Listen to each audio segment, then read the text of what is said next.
ओम शांति। 13 जनवरी 2024 की मधुर महावाक्य। मीठे बच्चे, मनुष्य शरीर की उन्नति का प्रबंध रचते, आत्मा की उन्नति व चढ़ती का साधन बाप ही बतलाते हैं। यह बाप की ही रिस्पॉन्सिबिलिटी है। प्रश्न: सदा बच्चों की उन्नति होती रहे उसके लिए बाप कौन सी श्रीमत देते हैं? उत्तर: बच्चे अपनी उन्नति के लिए पहला, सदा याद की यात्रा पर रहो। याद से ही आत्मा की जंग निकलेगी। दूसरा, कभी भी बीती को याद नहीं करो और आगे के लिए कोई आश ना रखो। तीसरा, शरीर निर्वाह के लिए कर्म भले करो, लेकिन जो भी टाइम मिले वो हो वेस्ट नहीं करो। बाप की याद में टाइम सफल करो। चौथा, कम से कम 8 घंटा ईश्वरीय सेवा करो तो तुम्हारी उन्नति होती रहेगी। ओम शांति। रूहानी बाप बेट रूहानी बच्चों को अथवा आत्माओं को समझाते हैं। मनुष्य कहते हैं आत्मा की रिस्पॉन्सिबिलिटी है परमात्मा के ऊपर। वही सब आत्माओं की उन्नति और मन की शांति का रास्ता बता सकते हैं। आत्मा रहती है भृकुटी में सबसे न्यारी। अक्सर करके रोग होते हैं शरीर में, यहाँ भृकुटी में नहीं।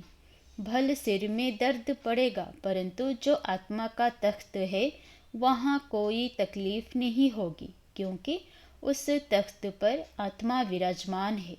अब आत्मा की उन्नति अथवा शांति देने वाला सर्जन तो एक ही परमात्मा है। जब आत्मा की उन्नति हो तब आत्मा को हेल्थ वेल्थ भी मिले। शरीर को तो कितना भी करो उससे कोई उन्नति नहीं होगी। शरीर की कुछ ना कुछ खिटपिट तो होती ही रहती है। आत्मा की उन्नति तो सिवाय बाप के कोई कर ना सके, और सब दुनिया में शरीर की उन्नति का प्रबंध रचते हैं। बाकी आत्मा की चढ़ती कला व उन्नति होती नहीं है, वह तो बाप ही सिखलाते हैं। सारा मदार आत्मा पर है। आत्मा ही 16 कला बनती है, फिर आत्मा ही बिल्कुल कला रहित हो जाती है। 16 कलाएं बनती हैं, फिर कला कम कैसे होती है, यह भी बाप ही समझाते हैं। बाप कहते हैं सतयुग में तुमको बहुत सुख था, आत्मा चढ़ती कला में थी, और सत्संगों में आत्मा की उन्नति कैसे हो यह बात नहीं समझाई जाती। वह जिस्मानी नशे में रहते हैं। देह अभिमान है, बाप तुमको देही अभिमानी बनाते हैं। आत्मा जो तमो प्रधान बनी है उनको सतो प्रधान बनाना है। यहाँ सब है रूहानी बातें, वहाँ है जिस्मानी बातें। सर्जन लोग एक हाथ निकाल दूसरा डालते हैं, उनका आत्मा से कोई ताल्लुक नहीं। आत्मा तो भृकुटी में रहती है, उनका ऑपरेशन आदि कुछ नहीं होता। अच्छा, बाप समझाते हैं कि आत्मा की उन्नति तो एक ही बार होती है। आत्मा जब तमो प्रधान हो जाती है तब आत्मा की उन्नति करने वाला बाप आता है। उनके बिगर किसी भी आत्मा की चढ़ती कला हो ना सके। बाप कहते हैं यह छी तमो प्रधान आत्माएं मेरे पास आ ना सके। तुम्हारे पास जब कोई आते हैं तो कहते हैं शांति कैसे मिले अथवा उन्नति कैसे हो, परंतु यह नहीं जानते कि उन्नति के बाद हम कहाँ जाएंगे, क्या होगा। पुकारते हैं पति से पावन बनाओ, जीवन मुक्ति धाम में ले जाओ, तो आत्माओं को ही ले जाएंगे ना। शरीर तो यहाँ खत्म हो जाएंगे, परंतु यह बातें किसकी बुद्धि में नहीं है। यह है ईश्वरीय मत, बाकी वह सब है मानव मत। ईश्वरीय मत से एकदम आसमान में चढ़ जाते हो, शांति धाम सुख धाम में, फिर ड्रामा अनुसार नीचे भी उतरना ही है। आत्मा की उन्नति के लिए बाप के सिवाय और कोई सर्जन नहीं। सर्जन फिर तुमको आप समान बनाते हैं। कोई तो बहुतों की उन्नति अच्छी करते हैं, कोई मीडियम, कोई थर्ड, औरों की उन्नति करते हैं। आत्माओं की उन्नति का जवाबदार है ही एक बाप। दुनिया में यह किसी को मालूम नहीं है। बाप कहते हैं, इन साधुओं आदि का भी उद्धार करने में मैं आता हूँ। पहले जब आत्मा आती है तो पवित्र ही आती है। अब बाप आए हैं सबकी उन्नति करने। नंबरवार पुरुषार्थ अनुसार तुम्हारी देखो कितनी उन्नति हो जाती है। वहाँ तुमको शरीर भी फर्स्ट क्लास मिलता है। बाप है ही अविनाशी सर्जन, वही आकर तुम्हारी उन्नति करते हैं, तो तुम ऊंचते ऊंच अपने स्वीट होम में चले जाएंगे। वो लोग मून पर जाते हैं। अविनाशी सर्जन तुमको उन्नति प्राप्त कराने लिए कहते हैं, मामेकम याद करो तो विकर्म विनाश होंगे। बाप विश्व के बच्चों को लिबरेट करते हैं। जब तुम स्वर्ग में जाएंगे तब और सब शांति धाम में होंगे। बाप कितना वंडरफुल कार्य करते हैं, कमाल है बाप की। तब कहते हैं, तुम्हारी गति मत तुम ही जानो। आत्मा में ही मत है। आत्मा अलग हो जाए तो मत मिल न सके। ईश्वरीय मत से चढ़ती कला, मानव मत से उतरती कला, यह भी ड्रामा में नोंद है। वो लोग समझते हैं अभी स्वर्ग बन गया है, आगे चलकर मालूम पड़ेगा कि यह नर्क है व स्वर्ग। भाषा के ऊपर कितना हंगामा करते हैं। दुखी है ना? स्वर्ग में दुख होता नहीं, अर्थक्वेक भी नहीं होगी। अब पुरानी दुनिया का विनाश होना है, फिर स्वर्ग बन जाएगा।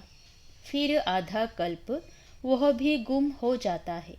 कहते हैं द्वारिका सागर के नीचे चली गई, सोने की चीज़ें नीचे दब गई है। सो तो ज़रूर अर्थक्वेक से नीचे जाएगी। समंदर को थोड़े ही खोद कर निकालेंगे। धरती को खोदते हैं, वहाँ से माल निकालते हैं। बाप कहते हैं, मैं सबका उपकार करता हूँ। मेरा फिर सब उपकार करते, गाली देते। मैं तो अपकारी का भी उपकार करता हूँ, तो मेरी जरूर महिमा होनी चाहिए। भक्ति मार्ग में देखो कितना मान है।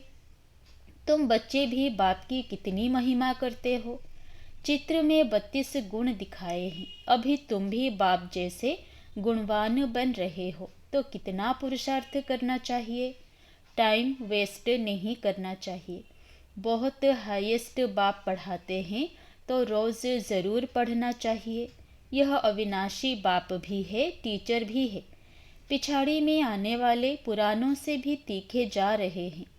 अब सारी दुनिया की उन्नति हो रही है बाप द्वारा। श्री कृष्ण को भी गुणवान बनाने वाला बाप है। सबको देने वाला है, बाकी सब लेते हैं। यह घराना बन रहा है नंबरवार पुरुषार्थ अनुसार। बेहद का बाप देखो कितना मीठा और कितना प्यारा है। ऊंचे ते ऊंचे बाप द्वारा अब सबकी उन्नति हो रही है। बाकी तो सबको सीढ़ी उतरनी है। कमाल है बाप की। भले खाओ पियो सब कुछ करो, सिर्फ बाबा के गुण गाओ। ऐसे नहीं, बाबा की याद में रहने से खाना नहीं खा सकते। रात को फुर्सत बहुत मिलती है, 8 घंटा तो फुर्सत है। बाप कहते हैं कम से कम 8 घंटा इस गवर्नमेंट की सर्विस करो। जो भी आए उनको आत्मा की उन्नति के लिए रास्ता बताओ। जीवन मुक्ति माना विश्व का मालिक और मुक्ति माना ब्रह्मांड का मालिक। यह समझाना तो सहज है ना, परंतु तकदीर में नहीं है तो वो तदबीर क्या कर सकेंगे। बाप समझाते हैं कि बाप की याद सिवाय आत्मा की जंक निकल नहीं सकती। भल ज्ञान सारा दिन सुनाओ, परंतु आत्मा की उन्नति का उपाय याद के सिवाय और कोई नहीं। बाप बच्चों को बहुत प्यार से रोज़ रोज़ समझाते हैं, परंतु अपनी उन्नति करते हैं व नहीं करते हैं वो हर एक खुद समझ सकते हैं। यह सिर्फ तुम नहीं सुनते हो, परंतु सब सेंटर्स वाले बच्चे सुनते हैं। यह टेप रखी है, यह भी अपने में आवाज़ भरकर जाती है सर्विस पर। यह बहुत सर्विस देती है। बच्चे समझते हैं शिव बाबा की मुरली हम सुनते हैं। तुम्हारे द्वारा सुनने से इनडायरेक्ट हो जाता है। फिर यहाँ आते हैं डायरेक्ट सुनने के लिए। फिर बाबा ब्रह्मा मुख द्वारा सुनाते हैं अथवा मुख द्वारा ज्ञान अमृत देते हैं। इस समय दुनिया तमोप्रधान हो गई है, तो उस पर ज्ञान की वर्षा चाहिए। वह पानी की वर्षा तो बहुत होती है, उस पानी से तो कोई पावन बन नहीं सकता। यह है सारी ज्ञान की बात। बाप कहते हैं, अब जागो, मैं तुमको शांतिधाम ले जाता हूँ। आत्मा की उन्नति भी इसमें है। बाकी सब हैं जिस्मानी बातें, रूहानी बातें सिर्फ तुम ही सुनते हो। पदमपति भाग्यशाली सिर्फ तुम ही बनते हो। बाप है गरीब निवाज, गरीब ही सुनते हैं। तब बाप कहते हैं, अहिल्याओं गणिकाओं को भी समझाओ। सतयुग में ऐसी बातें नहीं होती। वो है बेहद का शिवालय, अब है बेहद का वेश्यालय, बिल्कुल ही तमोप्रधान है। इससे जास्ती मार्जिन नहीं है। अब इसे पतित दुनिया को चेंज होना है। भारत में राम राज्य और रावण राज्य होता है।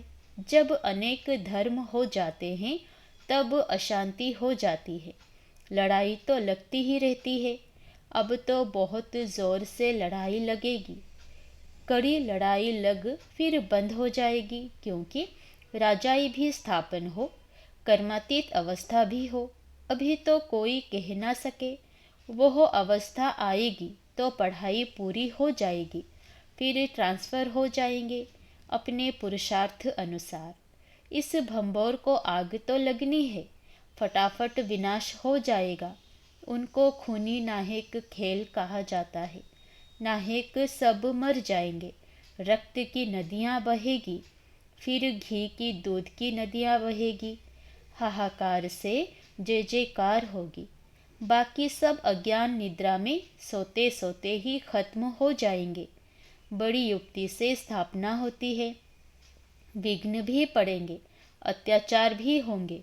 अब माताओं द्वारा स्वर्ग का द्वार खुलता है तो पुरुष भी, परंतु माता जन्म देती है तो उनको पुरुष से इजाफा ज़्यादा मिलता है। स्वर्ग में तो नंबरवार सब जाएंगे, कोई 2 जन्म मेल के भी बन सकते हैं। हिसाब किताब जो ड्रामा में नूंद है वही होता है। आत्मा की उन्नति होने से कितना फर्क पड़ जाता है। कोई तो एकदम हाईएस्ट बन जाता है, कोई तो बिल्कुल लोएस्ट। कहाँ राजा तो कहाँ प्रजा। मीठे मीठे बच्चों को बाप समझाते हैं, अब पुरुषार्थ करो, योग से पवित्र बनो, तब धारणा हो। मंजिल बहुत ऊंची है। अपने को आत्मा समझ बहुत प्यार से बाप को याद करना है। आत्मा का परमात्मा के साथ लव है ना, यह है रूहानी लव, जिससे आत्मा की उन्नति होती है। जिस्मानी लव से गिर पड़ते हैं, तकदीर में नहीं है तो भागंती हो जाते हैं। यज्ञ की बड़ी संभाल चाहिए। माताओं की पाई पाई से यज्ञ की सर्विस हो रही है। यहाँ गरीब ही साहूकार बनते हैं। सारा मदार पढ़ाई पर है। तुम अभी सदा सुहागिन बनती हो, यह सबको फीलिंग आती है। माला का दाना बनने वालों को कितनी अच्छी फीलिंग चाहिए। शिव बाबा को याद करते सर्विस करते रहो तो बहुत उन्नति हो सकती है। शिव बाबा की सर्विस में शरीर भी न्योछावर करना चाहिए। सारा दिन नशा रहे, यह मासी का घर नहीं है। देखना है हमने अपनी कितनी उन्नति की है। बाबा कहते हैं, बीते को याद ना करो, आगे की कोई आश मत रखो। शरीर निर्वाह अर्थ कर्म तो करना है। जो टाइम मिले उसमें बाप को याद करो तो विकर्म विनाश होंगे। बाबा बांधेलियों को भी समझाते हैं कि तुम्हें पति को बहुत नम्रता प्यार से समझाना है। कोई मारे तो उन पर फूलों की वर्षा करो। अपने को बचाने की बड़ी युक्ति चाहिए। आंखें बड़ी शीतल चाहिए, कभी हिले नहीं। इस पर अंगद का भी मिसाल है, बिल्कुल अडोल था। तुम सब महावीर हो। जो कुछ पास्ट हुआ उनको याद नहीं करना है। सदैव हर्षित रहना है, ड्रामा पर अटल रहना है। बाप खुद कहते हैं, मैं भी ड्रामा के बंधन में बंधा हुआ हूँ, बाकी और कोई बात नहीं। श्री कृष्ण के लिए लिखा है, स्वदर्शन चक्र से मारा। यह सब कथाएं हैं। बाप तो हिंसा कर ना सके। यह तो बाप टीचर है, मारने की बात नहीं है। यह बातें सब इस समय की है। एक तरफ ढेर मनुष्य है, दूसरे तरफ तुम हो। जिनको आना होगा आते रहेंगे। कल्प पहले मिसल पद पाते रहेंगे। इसमें चमत्कार की बात नहीं। बाप रहमदिल है, दुख हरता सुख करता है। फिर दुख कैसे देंगे? अच्छा, मीठे मीठे सिकिलधे बच्चों प्रति माता पिता बाप दादा का याद प्यार और गुड मॉर्निंग। रूहानी बाप की रूहानी बच्चों को नमस्ते। धारणा के लिए मुख्य सार। पहला, कम से कम 8 घंटा ईश्वरीय गवर्नमेंट की सर्विस कर अपना टाइम सफल करना है। बाप जैसा गुणवान बनना है। दूसरा, जो बीता उसे याद नहीं करना है। बीती को बीती कर सदैव हर्षित रहना है। ड्रामा पर अडोल रहना है। वरदान, संकल्प, बोल और कर्म के व्यर्थ को समर्थ में परिवर्तन करने वाले होली हंस भव। होली हंस का अर्थ है संकल्प, बोल और कर्म के व्यर्थ को समर्थ में परिवर्तन करने वाले। क्योंकि व्यर्थ जैसे पत्थर होता है, पत्थर की वैल्यू नहीं, रत्न की वैल्यू होती है। होली हंस फौरन परख लेता है कि ये काम की चीज़ नहीं है, ये काम की है। कर्म करते सिर्फ यह स्मृति इमर्ज रहे कि हम राजयोगी नॉलेजफुल आत्माएं रूलिंग और कंट्रोलिंग पावर वाली हैं, तो व्यर्थ जा नहीं सकता। यह स्मृति होली हंस बना देगी। स्लोगन, जो स्वयं को इस देहरूपी मकान में मेहमान समझते हैं वही निर्मोही रह सकते हैं। अव्यक्ति साइलेंस द्वारा डबल लाइट फरिश्ता स्थिति का अनुभव करो। जैसे जब कोई ऐसा दिन होता है तो चलते फिरते ट्रैफिक को भी रोक कर 3 मिनट साइलेंस की प्रैक्टिस कराते हैं। चलते हुए सभी कार्यों को स्टॉप कर लेते हैं। ऐसे आप भी कोई कार्य करते हो या बात करते हो तो बीच बीच में यह संकल्पों की ट्रैफिक को स्टॉप करने का अभ्यास करो। 1 मिनट के लिए भी मन के संकल्पों को, चाहे शरीर द्वारा चलते हुए कर्म को बीच में रोक कर अपने फरिश्ते स्वरूप में स्थित हो जाओ। अच्छा, ओम शांति।